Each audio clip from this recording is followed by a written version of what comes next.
कालरात्रि देवी की कहानी। माँ दुर्गा के कुल 9 रूप हैं, जिनकी पूजा नवरात्रि के 9 दिनों के दौरान की जाती है। शैलपुत्री, ब्रह्मचारिणी, चंद्रघंटा, कूष्मांडा, स्कंद माता, कात्यायनी, कालरात्रि, महागौरी और सिद्धिदात्री। माँ कालरात्रि भी इन्हीं में से एक हैं, जिनकी पूजा नवरात्रि के 7वें दिन की जाती है, जिसे महासप्तमी भी कहा गया है। माँ दुर्गा ने ये अवतार बुराई का नाश करने हेतु लिया था। उन्होंने ये अवतार धारण कर शुंभ, निशुंभ और रक्त बीज जैसे दानवों का वध किया था। कथा। माँ दुर्गा के इस रूप को सबसे शक्तिशाली माना गया है। इनके शरीर का रंग घने अंधेरे के भांति काला है और माता के अत्यंत लंबे केश खुले और बिखरे हैं। माँ कालरात्रि के गले में विद्युत की तरह चमकने वाली माला सुशोभित है। 4 भुजाओं वाली कालरात्रि देवी गधे पर मंडित रहती हैं। इनके बाएं हाथ में लोहे का कांटेदार अस्त्र अलंकृत है और दूसरे में एक कटार है। माँ कालरात्रि का दाया हाथ हमेशा ऊपर की तरफ उठा रहा है, जो लोगों को सदैव अपने आशीर्वाद से सुसज्जित रखता है। उनका निचला हाथ भक्तों को आश्वासन देने के लिए है कि वो माता के संरक्षण में भय मुक्त होकर रह सकते हैं। माता को गुड़ का भोग अति पसंद है और उन्हें लाल रंग के वस्त्र और रात रानी के फूल भी अत्यंत प्रिय हैं। एक बार दैत्य शुंभ, निशुंभ और रक्त बीज ने अपना आतंक तीनों लोकों में फैलाना शुरू कर दिया था। उस वक्त सभी देवगण भगवान शिव के पास गए। जब भगवान शिव ने सभी देवताओं को चिंतित देखा तो उनसे उनकी चिंता का कारण पूछा। तब देवताओं ने शिव शंकर से कहा, हे भोलेनाथ, शुंभ, निशुंभ और रक्त बीज नामक दानवों ने अपने उत्पात से हम सभी को परेशान कर रखा है। कृपया कर हमारी मदद करें। ये सुनते ही भोलेनाथ ने अपने समीप बैठी माता पार्वती की ओर देखा और उनसे उन दानवों का वध करने की प्रार्थना की।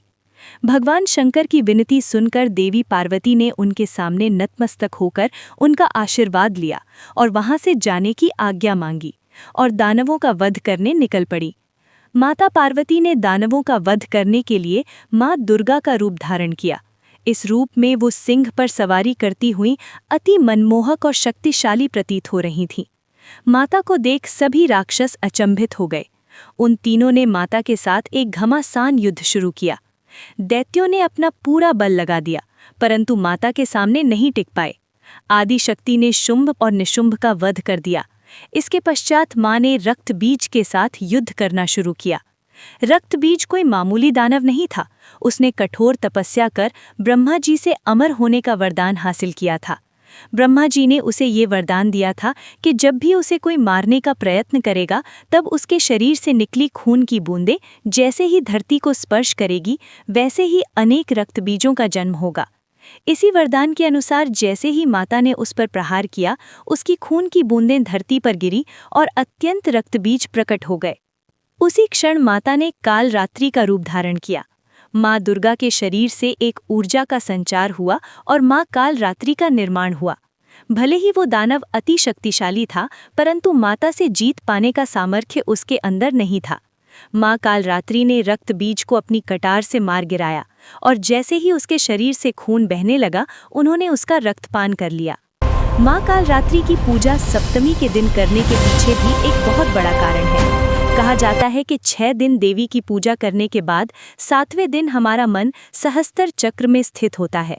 इस चक्र में हमारा मन सबसे साफ और शुद्ध स्थिति में होता है।